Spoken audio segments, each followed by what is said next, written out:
Vamos mais uma vez aplaudir o Senhor e receber o nosso... Obrigado, pastor Cleilson. Graça e paz, irmãos. Podemos assentar. É uma alegria estar aqui com os irmãos. Eu venho aqui desde que foi a campanha para construir o templo, e o pastor Cleilson me deu um tema difícil, desafiador para pregar. Até hoje tem aquele sermão guardado que eu vou pregar quando nós formos construir o nosso templo. Por falar nisso, cada vez que nós vimos aqui, a gente vê que o número de pessoas aumenta, porque aqui as mulheres não estão cabendo mais aqui, né? Aí eu vi um pessoal jogado para o lado de fora ali, né? Os servos, as irmãs. Tem que aumentar, pastor. Tem que construir, né? Tem como, né? Eu sei qual é a sua índole, a sua intenção, não é daqueles de mega igreja, mas as pessoas precisam ouvir também a boa palavra do Evangelho, né? Tem que ter um lugar para receber esses irmãos, né? Então nós nos alegramos de estar aqui com os irmãos. Agradeço pelo convite do pastor Cleilson, que tão carinhosamente nos chama para compartilhar a palavra, né? Amém? Ele é um bom companheiro, né? Eu digo, ele não me chama não é porque eu sou um pregador, né? Mas é porque a gente é amigo. É só por isso. Mas vai pregar no nosso aniversário, se Deus quiser, do ano que vem. Espero que já seja no Templo Novo. Desejo, né? Queria agradecer os irmãos do Orleans que vieram, né? Irmão Marcos Silveio. Tá ali o irmão Márcio. O irmão Márcio veio no ano passado, e foi aqui que ele não era crente ainda, ele visitava a igreja já, e aqui ele foi impactado pela presença de Deus numa canção que os homens estavam cantando, né? Ele saiu daqui determinado a entregar a vida a Jesus. Podia até ter feito aqui, né? Mas ele deixou para fazer lá na igreja no domingo, no Orleans. Então ele veio aqui de novo, né? Um ano depois, né? É um ano, né? 2 anos, né? E veio aqui para estar também participando com os irmãos. E quando eu vi os homens cantando aqui, aquela canção, voltei no tempo, na década de 80, né? O Senhor, o dia se declina, né? Gente, eu voltei lá na década de 80, que nós cantávamos na igreja. Linda essa canção. Vou pedir para você, não é que eu seja tão antigo assim, né? Mas tem uns 40 anos que eu canto essa canção aqui em Vilhena, lá na primeira igreja. Eu vou pedir para você abrir a sua Bíblia no livro de Atos, no capítulo 4. Vou ler na Almeida e atualizada. Nós vamos estar meditando na palavra do Senhor nessa noite, desejando que o Senhor fale nos nossos corações. Eu queria parabenizar a igreja, missionária na volta de Cristo, pelo seu 17º aniversário, que Deus possa continuar abençoando essa igreja. Nós temos acompanhado ela em todos os aniversários, ou pelo menos a maioria. Queremos louvar a Deus pela vida dessa igreja, que faz um trabalho brilhante na cidade, de pregação genuína do Evangelho, do ensino, que Deus possa continuar abençoando, né? Porque essa obra possa crescer mais pessoas recebam a genuína palavra de Deus. A minha esposa queria estar comigo, mas tem o culto das mulheres, o último do ano, ela foi a pregadora, ela lutou de todo jeito para falar, olha, eu queria estar indo lá na igreja com você, mas felizmente não deu, né? Vou ler apenas um versículo. Atos 4:31 diz assim: tendo eles orado, tremeu o lugar onde estavam reunidos. Todos foram cheios do Espírito Santo e com ousadia anunciavam a palavra de Deus. Amém.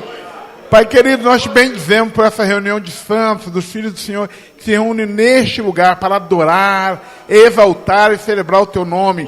Ó Deus, nesse 17º aniversário, que o Senhor possa abençoar a igreja até que o Senhor venha. Ó Deus, que a igreja possa estar, ó Deus, comprometida em oração, vivendo em oração, para a glória do teu santo nome. Nós choramos, ilumina-nos em nome de Cristo Jesus. Amém e amém. Podemos assentar? Vivendo em oração. Eu coloquei aqui, que é o tema, né? Coloquei aqui um subtítulo para nós: orações que abalam estruturas. O livro de Atos é um livro histórico, foi escrito por Lucas para nos informar como a igreja começou e como ela se desenvolveu. Ele registra um grande número de orações, um movimento de oração no livro de Atos, orações feitas pelo apóstolo, feitas pela igreja. Sempre que os irmãos se reuniam, eles oravam. E quando aconteciam as orações, havia encontros divinos. E também muitos milagres eram realizados quando esse povo de Deus orava na primeira igreja, na igreja primitiva. Então esses discípulos, eles experimentaram aventuras na oração, né? É verdade que o protagonista do livro de Atos é o Espírito Santo. Inclusive, comentaristas dizem que o livro podia ser Atos do Espírito Santo. Mas a verdade é que o Espírito Santo operava em parceria com homens que oravam, colocando-se totalmente à disposição do Espírito Santo, que é esse protagonista, em contrição, em reverência, em temor, em dependência, confiando no Espírito Santo e no seu poder. Foi Jesus quem disse: vocês receberão dínamos, receberão poder ao descer sobre vós o Espírito Santo, e sereis minhas testemunhas, tanto em Jerusalém, como em toda a Judéia, Samaria e até os confins da terra. Nós notamos também nesse movimento de oração iniciado no livro de Atos, que ele marcou o começo da oração na vida da igreja, mas não o seu fim, porque a oração passou a fazer parte contínua da vida da igreja primitiva e da igreja por toda a história. Por isso ela subsiste, por causa do Espírito Santo, da palavra e também da oração dos crentes, né? Então, até quando nós devemos orar? Até que ele venha. E quando ele vier em resposta às nossas orações, nós devemos continuar até que ele volte para nos buscar. Né? Então, nós só vamos parar de orar quando nós estivermos na presença daquele a quem oramos. Então, veremos face a face, como disse o pastor Cleilson, e nós não precisaremos orar mais, nós podemos falar com ele diretamente, direto com o Senhor que nos redimiu. Portanto, oremos até que ele venha. Orações que movem estruturas. Às vezes nós ignoramos a eficácia e o poder da oração. O poder que nós temos, que nós conseguimos como resultado da oração. A oração ela tem o poder de nos tirar da zona de conforto, muitas vezes, e nos colocar em situações que geram a manifestação da glória de Deus, da salvação de pessoas. Né? Então, a oração, ela nos coloca, em certo sentido, em confusão, no bom sentido. Comece a orar que você vai ver começar a aparecer os enfermos para serem curados, para você orar para eles serem curados. Né? Aí as pessoas vão te encontrar na rua e vão, ore por mim. Ah, tem um irmão ali que ora, chama ele lá. Vai aparecer endemoniado para você expulsar. É só começar a orar. Eu já encontrei algumas pessoas na rua que me pedem para orar na rua. Eu orei para uma mulher, na rua não era nem pastor ainda, eu morava aqui no Boa da Neve. Estava com dor de dente e pediu para orar por ela. Impus as mãos e orei. Segundo ela, a dor de dente passou, né? Então, é só começar a orar que então vai surgir as oportunidades, a ousadia para pregar em lugares onde não se pode pregar o que não se deve pregar, então você vai ser perseguido, vai ser expulso e algumas vezes vai ficar isolado. Né? A oração do versículo 31 do capítulo 4, ela é resultado da oração do capítulo 3 de Pedro e João. Quando eles subiram no templo para orar às 15 horas, eles queriam apenas orar, mas o Espírito Santo queria mais deles. O Espírito Santo queria realizar mais coisas através dessa oração. Então o Espírito Santo primeiro enviou um homem coxo para que fosse curado. Quando ele estava entrando, eles estavam colocando um homem coxo, que vivia 40 anos, esmolando e aleijado. Então eles pediu uma esmola e esperava receber alguma coisa. Ele disse, não temos prata nem ouro, mas o que nós temos, nós te damos. Em nome de Jesus, levanta e anda. Aleluia! Uma oração curta, objetiva, com resposta, com resultado rápido. Né? Essa é uma oração eficaz. Né? E aquele homem se colocou de pé e começou a andar, firmar nos atelhos e entrar no templo pulando e louvando a Deus, né? Com aquela maravilha, né? Que o Senhor estava fazendo. 2 líderes religiosos de uma religião bem histórica no mundo, uma vez estavam conversando, né? Por causa da riqueza da sua igreja, e disse, bem, agora nós não precisamos mais dizer, não temos prata nem ouro. Aí o outro respondeu, mas será que nós podemos dizer, levanta-te e anda? Porque o poder que precisa continuar na igreja é o poder do levante-se e ande. E aquela cura foi um espaço que o Espírito abriu para que pudesse pregar-se o Evangelho. E aí então as multidões viram aquele homem curado e falaram, é o aleijado, que fica pedindo esmola, ficaram admirados e correram para o lado de Pedro. E aí o Pedro e o João começaram a dar testemunho do Senhor.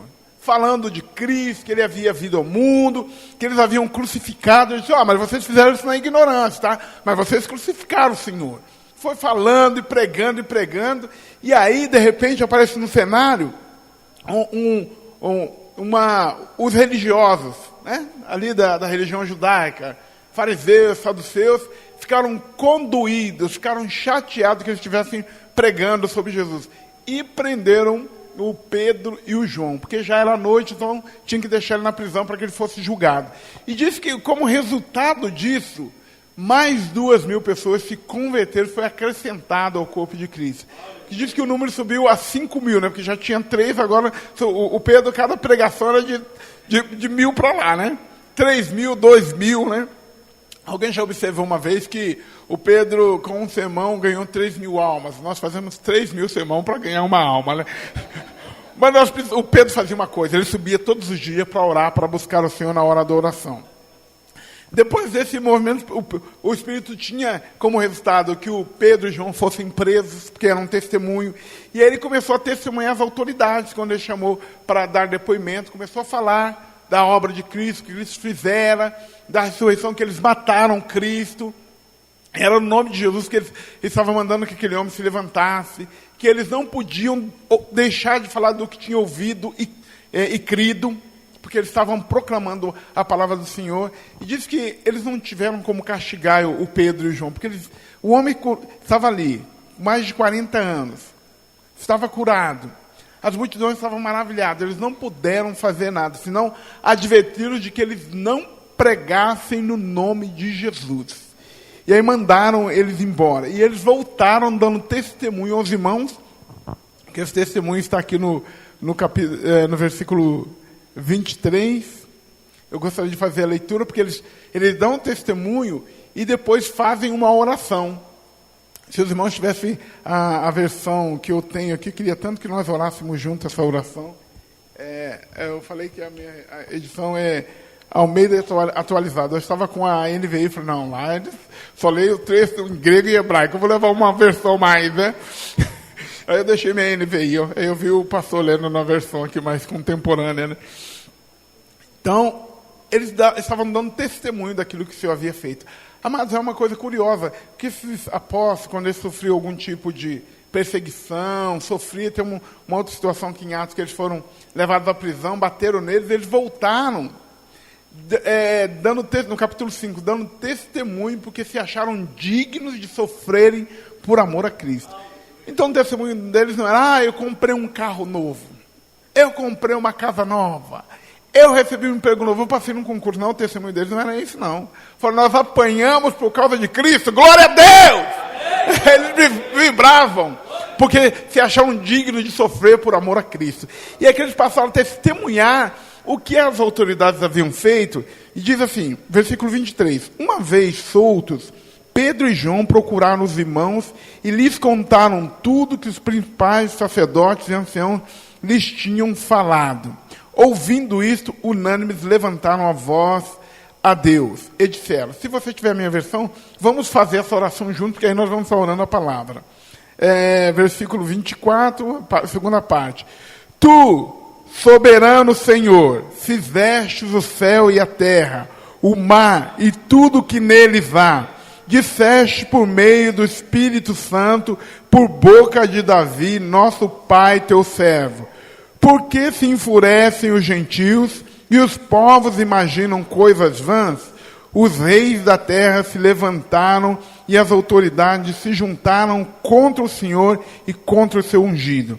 Porque de fato nessa cidade, Herodes e Pontes Pilatos, com os gentios e gente de Israel, se juntaram contra o teu santo servo Jesus, a quem ungistes, para fazerem tudo o que a tua mão e o teu propósito predeterminaram. Né? Aleluia, aleluia, pelo predeterminado. Agora, Senhor, olha para as ameaças e concede aos teus servos que anunciem a tua palavra com ousadia, enquanto estendes a tua mão para fazer-lhes curas, sinais e prodígios por meio do nome do teu santo servo Jesus. E tendo orado, tremeu o lugar em que estavam reunidos. Aleluia! Louvado seja o nome do Senhor. Aleluia! Bendito seja o nome de Jesus. Tudo começou com a oração e continuou com a oração e continua com a oração até hoje. Essa oração foi tão fervorosa que houve uma resposta, um amém do Espírito Santo. Ele abalou as estruturas, enchendo os corações dos que estavam reunidos. Nós podemos destacar algumas escrituras que uma oração pode abalar. Do edifício, do prédio, onde aqueles irmãos estavam reunidos e oravam ao Senhor. Eles estavam reunidos, oraram, e quando oraram, o lugar moveu, tremeu com a presença gloriosa de Deus. O livro de Êxodo registra a experiência lá que o Senhor apareceu no Monte Sinai, quando pediu para Israel se juntar, o Senhor queria falar a eles das leis. Então eles se reuniram ao pé do monte. Antes deles chegarem ao pé do monte, eles ouviram sons de buzina, muito alto. Eles saíram do acampamento, se reuniram ao pé do monte, porque já tinha instruções. E quando chegaram lá, diz que o monte fumegava e o monte tremia, por causa da presença de Deus naquele lugar. E o povo tremia de medo, ficaram desesperados. Moisés, fala você com Deus, que nós vamos ouvir você, porque nós não aguentamos a presença de Deus. Os montes se abalaram com a presença de Deus quando desceu para falar com o seu povo ali no Monte Sinai. O salmista, no Salmo 114, versículo 7, ele diz: treme, ó terra, na presença do Senhor, na presença do Deus de Jacó. Outra estrutura que foi abalada como resultado da oração está registrada também no livro de Atos, no capítulo 16, quando Pedro e Silas foram presos, pregarem o evangelho, apanharam e foram colocados na prisão. E diz o texto que lá à meia-noite estavam eles orando e adorando ao Senhor. Não se ouvia a palavra de murmuração. Ah, meu Deus, por que isso comigo? Porque eu estou pregando a tua palavra, como o Senhor deixa isso acontecer comigo? Eu sou teu filho, eu sou filho do rei. Não tinha esse tipo de lamúria e lamentação. Eu abro um parênteses para contar uma experiência que me ocorreu. Uma irmã havia sido promovida na função de ser da Secretaria de Segurança Pública. E aí despromoveram ela e várias outras pessoas de outras cidades, inclusive perto. Ela, depois do culto, pastor, porque eu fui despromovida, e outros irmãos também, pastor, mas eu sou filha do rei, e eu sou filha do rei. Eu fiquei ali só ouvindo, né? E é duro a gente falar as coisas que as pessoas não querem ouvir. Eu falei, pois é, o rei foi crucificado. Aí não acabou em oração, em choro, né? E eu fiquei esperando ela chorar, né? Para trazer uma palavra de redenção. Mas ao terceiro dia ele foi ressuscitado, está vivo! Mas nós queremos invocar só o direito, a realeza. Eu sou filho do rei, eu sou filho... Eles não reclamaram que era filho do rei. Eles não reclamaram que estavam pregando o nome de Jesus. Eles apenas oravam e adoravam o Senhor. E diz que enquanto eles oravam, o lugar tremeu. Diz que o Senhor veio como resposta àquela oração. Diz que a prisão tremeu. Os pés deles estavam amarrados lá nos tocos, caíram as cadeias. As portas das prisões abriram, de todos os presos caíram as cadeias de todo. O Senhor se manifestou. Aquela prisão existia há muito tempo. Sempre tiveram presos ali. Mas nunca tinha aparecido um crente para fazer oração. E quando os crentes oram, o Senhor faz o lugar se mover. As estruturas se abalam em resposta à oração do povo de Deus. Aleluia. Louvado seja o nome do Senhor. Outras estruturas que podem ser movidas é a estrutura de corações endurecidos pelos pecados. Eles são abalados com a oração e a proclamação da palavra de Deus.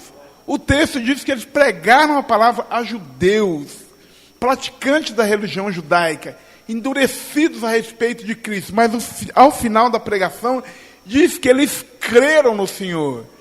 2.000 pessoas se renderam ao Senhor como resposta de oração do povo de Deus. Então, quando nós oramos, corações endurecidos se quebrantam diante do Senhor, por causa do clamor, da intercessão do povo de Deus.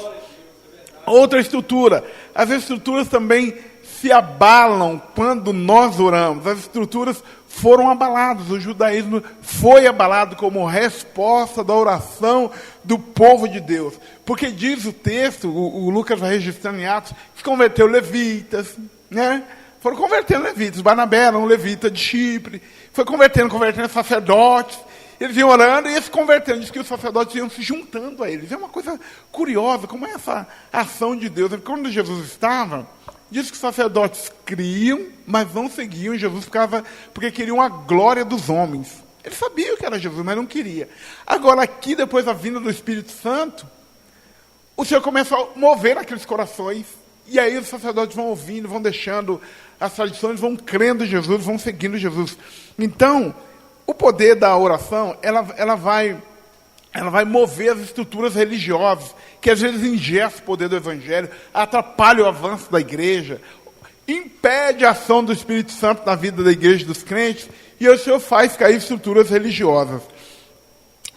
Eu estava ouvindo um depoimento curto de um pregador americano. Ele disse que no período da pandemia, tão poucas pessoas, mas na igreja ele estava fazendo um avivamento, um tempo grande, mega tempo, e algumas pessoas foram batizadas no Espírito Santo. Estava lá um judeu ortodoxo, estudante de Jerusalém, e ele estava lá, e ele foi à frente e disse: eu não oro em nome de Jesus, porque só tem um Deus, e eu adoro só a Deus. E aí ele fez um desafio: eu só vou orar a Jesus se Deus falar comigo em hebraico. E aí tinha uma menina lá, enquanto estavam orando, uma menina nova, uma criança, orando, e começou a falar em hebraico. E aí ele, desesperado, ela está falando em hebraico comigo, ela está falando, e o que ela está dizendo? Eu sou Deus, eu sou Jesus, aleluia, louvado seja o nome do Senhor. E aquele homem se rendeu a Jesus, e ele foi batizado com o Espírito Santo naquele momento, aleluia, porque o Espírito, a oração, quebra as tradições religiosas, move as estruturas das religiões. O Espírito Santo faz essa obra, louvado seja o nome do Senhor. Então, as estruturas da religião, elas não suportam a oração, nem o poder do Espírito Santo. Outra estrutura que a oração vai mover são as estruturas políticas. Elas foram abaladas, porque o Império Romano é um império muito forte, 2 séculos antes de Cristo, mais 4 depois, é um império forte, dominava o mundo, truculento, mas o Império Romano caiu em 476. O Constantino tentou juntar a religião com o império para ver se dava certo, né? Casou a igreja com o Estado. Não persegue mais crente agora, tá? É proibido. Um decreto lá, o Edito de Milão, 312, né? É proibido perseguir os crentes. Se tornou patrono da fé cristã, pagando para construir templo, pegando os templos pagando obreiro, ó, coisa maravilhosa, né? Estragou a igreja. Estragou a igreja. Daí agora a gente tem aquela igreja mais histórica, né, que diz que é grande, a primeira. Então, vem dali, né? Mas ele tentou fazer esse casamento para ver se salvava o império, porque a ideia era salvar o império que estava em decadência. Não adiantou. O império caiu em 476, porque o império se tornou opressor, perseguiu os crentes oravam. Tem aqui a oração que eles fizeram, depois eu vou repetir essa oração, para que Deus pudesse agir, pudesse livrar o seu povo. Então, o poder da oração dos crentes vai abalar estruturas de império. A Alemanha comunista caiu, oprimia as pessoas, eram ateus, negavam Deus, perseguia quem cresce, caiu. A grande e temida Rússia, comunista, ateia, negava Deus, proibia a pregação do Evangelho, perseguia e matava cristãos, ela caiu. Os impérios caem diante da oração dos crentes. E no Brasil, a ditadura que se instala no Brasil vai cair como resposta às nossas orações. Em nome do Senhor. Há poder na oração dos crentes. A igreja tem que se levantar em oração, para que a nossa oração possa abalar essas estruturas políticas e opressoras, como resposta à oração do povo de Deus. O escritor aos Hebreus, lá no capítulo 12, versículo 26 ao 28, cuja leitura eu gostaria de fazer, ele diz que naquele tempo o Senhor, naquele tempo a voz dele abalou a terra. Ele está falando lá da experiência do Monte Sinai que eu mencionei agora há pouco, né? Mas agora ele promete dizendo: mais uma vez eu farei tremer não só a terra, mas também o céu. Ora, as palavras mais uma vez significam a remoção dessas coisas abaladas, ou seja, das coisas criadas para que permaneçam as coisas que não podem ser abaladas. Por isso, recebendo nós um reino inabalável, retenhamos a graça pela qual servimos a Deus de modo agradável, com reverência e temor, porque o nosso Deus é um fogo consumidor. Aleluia. Então, a voz que abalou o Monte Sinai vai abalar mais uma vez a terra, diz o texto de Hebreus. E não apenas a terra, mas também o céu. Então, nós recebemos um reino que não pode ser abalado. Esse é o reino de Deus. Ele não se abala. Abalam-se denominações, lagoas pequenas, bolas de neves, mas o reino de Deus subsiste para sempre. O reino de Deus nunca cai. O reino de Deus sempre subsiste. Muitas coisas se abalam. O mundo e a cobiça do mundo passam, impérios passam, mas aquele que faz a vontade de Deus, esse permanece para sempre. Aquele que ora até que ele venha, ele permanece para sempre. Nada pode abalar um crente que ora, nada pode derrubar um crente que ora. Ele vai permanecer firme para sempre.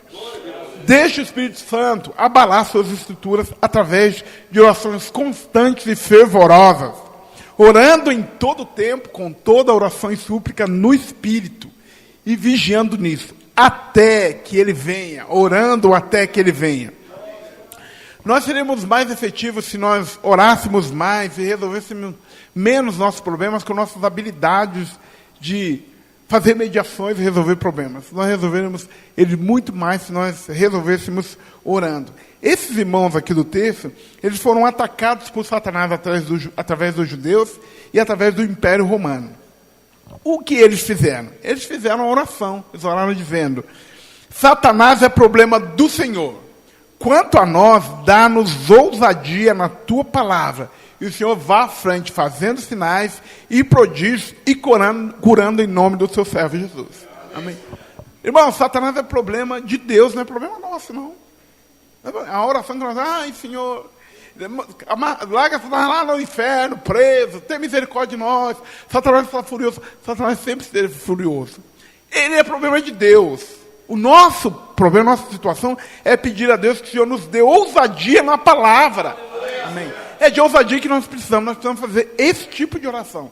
Senhor, dá-nos ousadia na tua palavra para nós pregarmos a palavra. Mas como é que nós agimos ou reagimos? Bom, a ameaça nem chegou a nós já reagimos com protestos nas redes sociais, com passeatas nas ruas, contra determinadas autoridades, né? Desejando que elas sejam desabitadas do seu corpo mortal. Como diz lá no Espiritismo, que sejam desencarnados.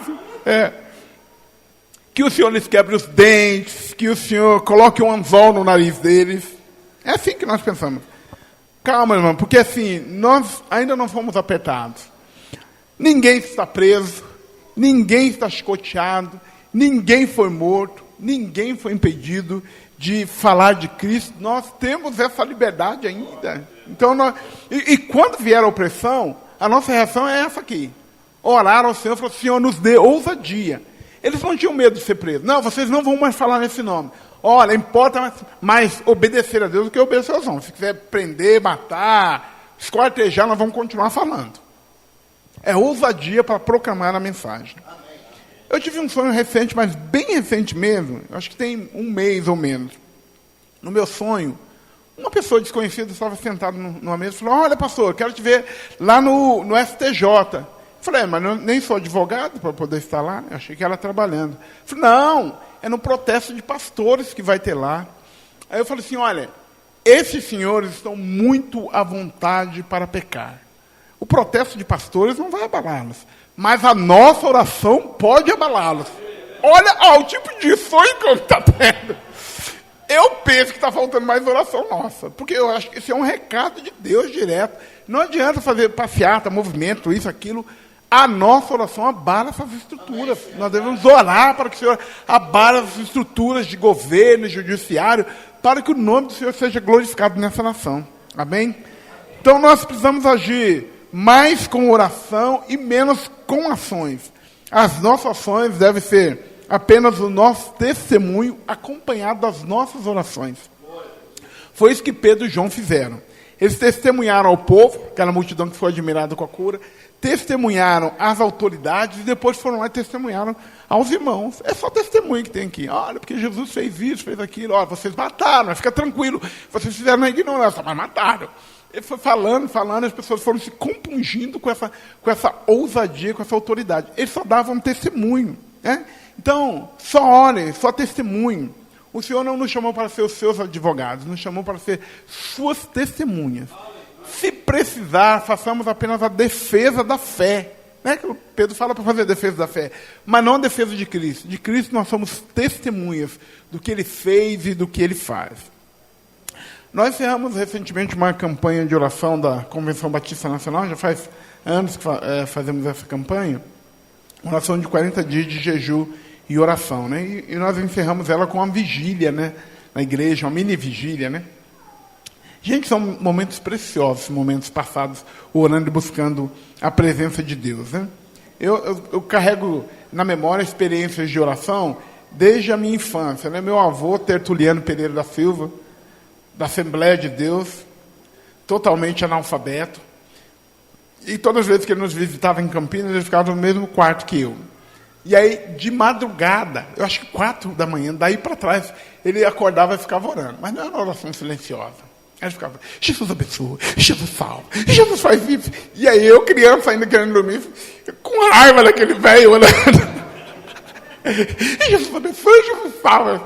Eu falo, fica tranquilo que teu está guardado. Reclama da oração do velhinho que você vai ver só. Aí, passa um pouco mais de tempo, meu pai começou a nos levar para a oração matutina. Eram os domingos de manhã, acho que 6 horas da manhã, antes das 6. Em Campinas, naquele tempo, era muito mais frio ainda, aquela neblina, a gente tudo encorujadinho, todo, daqueles neguinhos em fila. Ignorar e querendo descobrir quem foi que inventou a tal da oração matutina, para ver se a gente dava um fim neles. Aí, irmãos, o que aconteceu comigo, eu passei a fazer o meu próprio caminho de oração. Aí, com 14 anos, tive uma experiência real de conversão.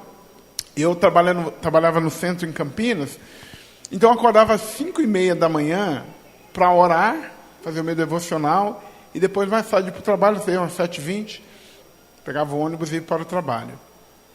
E então eu comecei a pedir a Deus, Senhor, então o Senhor me acorda para eu orar, né? Irmãos, olha, eu vou falar uma coisa, até hoje sou assombrado com ele. Isso fazem, irmãos, deixa eu fazer a conta que diminuiu o que eu tenho, que era, fazem 43 anos. 5h30 da manhã, algo pegou no meu dedão do pé e balançou assim. Irmão, nunca mais precisou, porque todo dia antes do anjo, sei lá quem pegar no dedão do pé, eu acordava. Irmão, foi sério mesmo, pegou no dedão do meu pé e chacoalhou assim. Falou, você não pediu para acordar às 5h30? E todos os dias orava às 5h30, mas eu tinha cada experiência de oração. Você não faz ideia.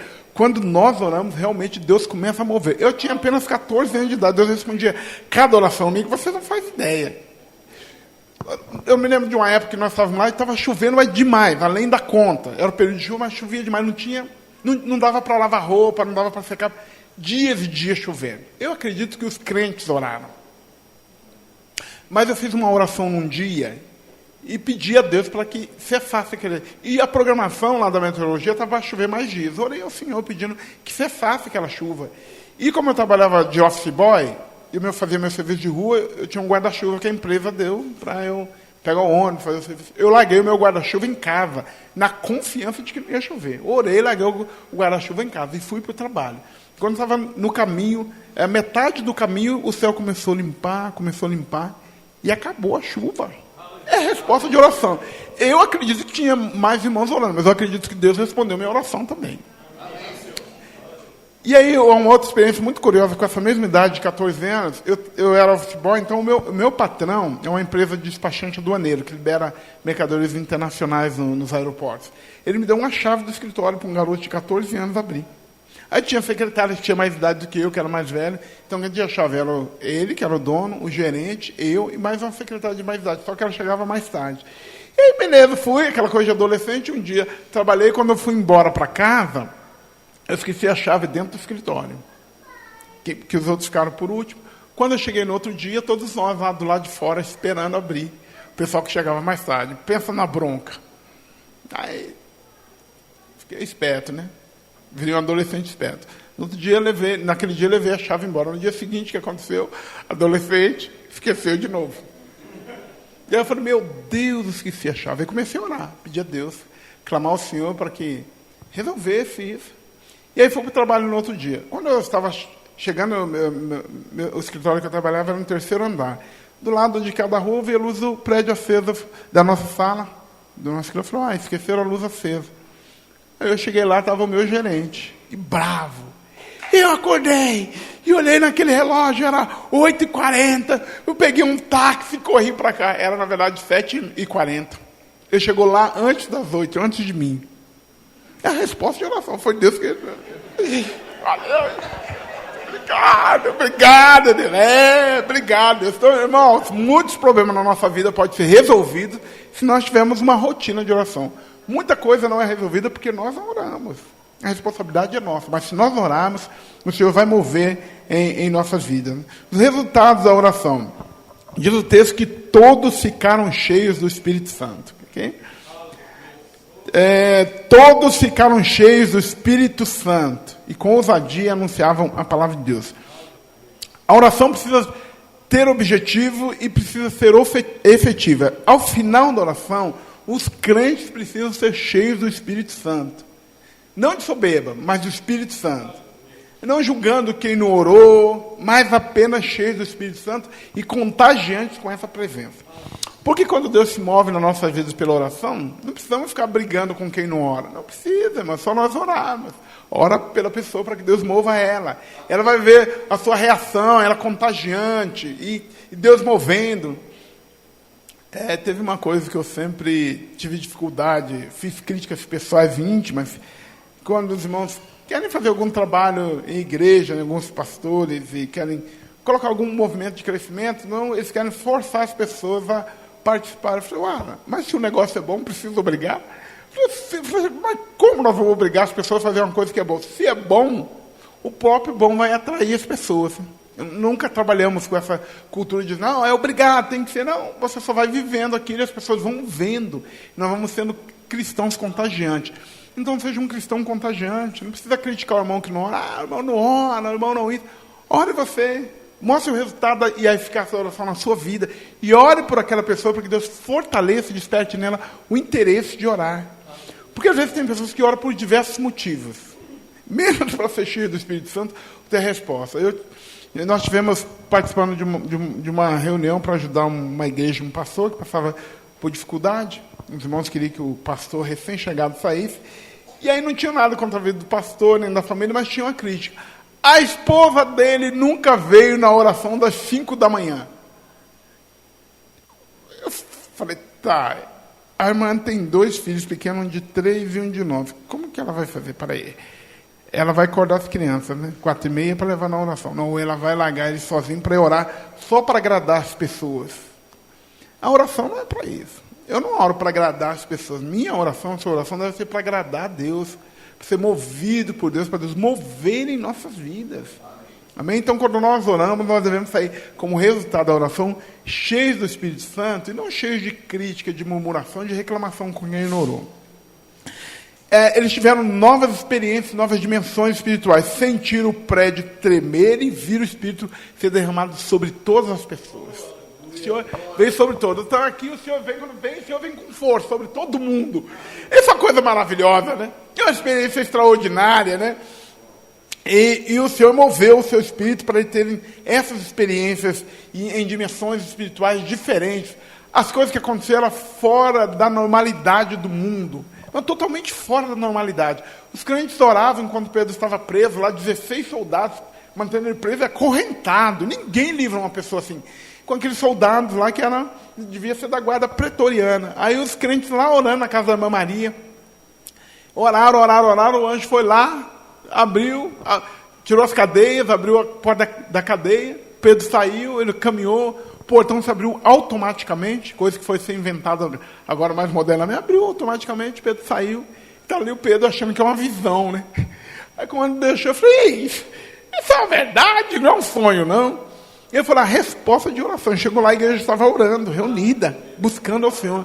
Irmãos, coisas extraordinárias, maravilhosas e sobrenaturais acontecem quando a igreja do Senhor ora. Amém?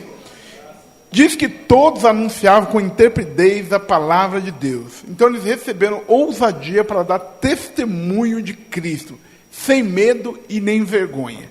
Porque para nós pegarmos esse evangelho no nosso nome, dá um pouquinho de vergonha, né? Que vamos dizer, mas revestidos do poder do Espírito, nós pegamos com ousadia e sem medo. E deixa que o Espírito Santo coloque as palavras na nossa boca. Vamos simplesmente abrindo a boca e o Senhor vai enchendo.